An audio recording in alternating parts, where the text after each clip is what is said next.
இன்றைய செய்திகளை உங்களுக்கு வழங்குவோர் Kovai Amrita international institute of hotel management கல்லூரி. கோவை கவுண்டம்பாளையம் சட்டமன்ற தொகுதி மதச்சார்பற்ற முற்போக்கு கூட்டணியில் காங்கிரஸ் கட்சி வேட்பாளராக சூரிய பிரகாஷ் போட்டியிடுகிறார். கவுண்டம்பாளையம் சட்டமன்ற தொகுதிக்குட்பட்ட பகுதிகளில் கூட்டணி கட்சியினருடன் இணைந்து தீவிர வாக்கு சேகரிப்பில் ஈடுபட்டு வருகிறார். இதன் ஒரு பகுதியாக துடியலூர் மேற்கு மற்றும் ஜிஎன் மில்ஸ், அப்பநாயக்கன் பாளையம், கலைஞர் நகர் உள்ளிட்ட பகுதியில் வேட்பாளர் சூரிய பிரகாஷ் பிரச்சார வாகனத்தில் சென்றவாறும் நடந்து சென்றும் வாக்கு சேகரிப்பில் ஈடுபட்டார். முன்னதாக ஜிஎன் மில்ஸ் பகுதியில் உள்ள கரு மாரியம்மன் கோவிலில் சாமி தரிசனம் செய்தார். அவருக்கு பரிவட்டம் கட்டி பூரண கும்ப மரியாதை வழங்கப்பட்டது. அதேபோல் சக்கர விநாயகர் கோவிலிலும் சாமி தரிசனம் செய்தார். துடியலூர் மேற்கு பகுதியில் வாக்கு சேகரிக்கும் போது துடியலூர் மேற்கு பகுதிக்கு உட்பட்ட அனைத்து நகர் பகுதிகளிலும் மதச்சார்பற்ற முற்போக்கு கூட்டணி, திமுக, காங்கிரஸ், மார்க்சிஸ்ட் கம்யூனிஸ்ட், இந்திய கம்யூனிஸ்ட், மதிமுக, விசிகே, எஸ்டிபிஐ, மக்கள் நீதி மையம் உள்ளிட்ட அனைத்து கட்சி நிர்வாகிகள், பொதுமக்கள் சிறப்பான வரவேற்பளித்தனர். பிரச்சாரத்தில் பேசிய வேட்பாளர் சூரிய பிரகாஷ் மீண்டும் மு.க. ஸ்டாலின் முதல்வராகி கடந்த 5 ஆண்டுகளில் செய்த நலத்திட்டங்களை மீண்டும் தொடர்ந்து செய்ய தனக்கு கை சின்னத்தில் வாக்களித்து வெற்றி பெறச் செய்ய வேண்டும் என கேட்டுக்கொண்டார். நிகழ்ச்சியில் திராவிட முன்னேற்றக் கழக வடக்கு மாவட்ட கழக செயலாளர் தொண்டாமுத்தூர் ரவி கலந்து கொண்டு வேட்பாளருக்கு வாக்கு சேகரித்தார்.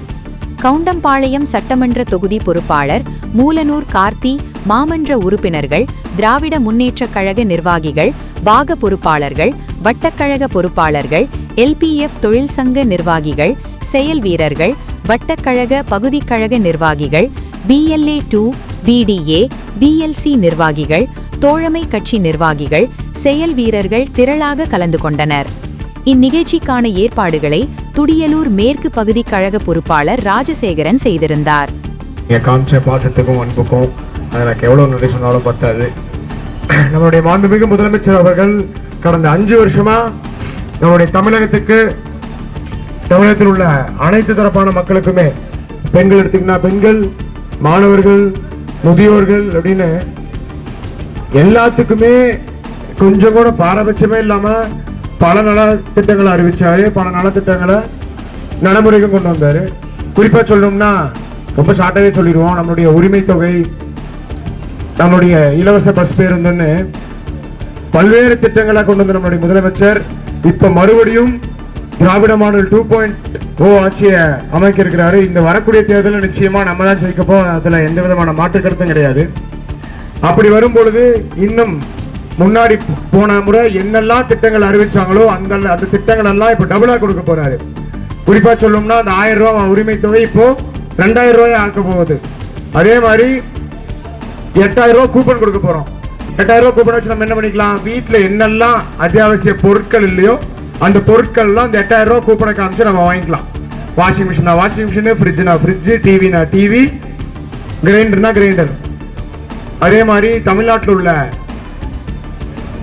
10 லட்சம் வீடுகள் கட்டி கொடுக்க போறாங்க வீடு இல்லாதவருக்கு. அதுல பெரும்பாலான வீடுகளை நம்முடைய கவுண்டம்பாளையம் தொகுதிக்கு கொண்டு வரணும். ஏன்னா நம்முடைய தொகுதி தமிழ்நாட்டிலே 2வது பெரிய தொகுதி, அதிக மக்கள் தொகை கொண்ட தொகுதி. இந்த மாதிரி அடுத்த 5 வருஷம் செயல்படுத்தக்கூடிய திட்டங்கள் ரொம்ப அதிகமா இருக்கு.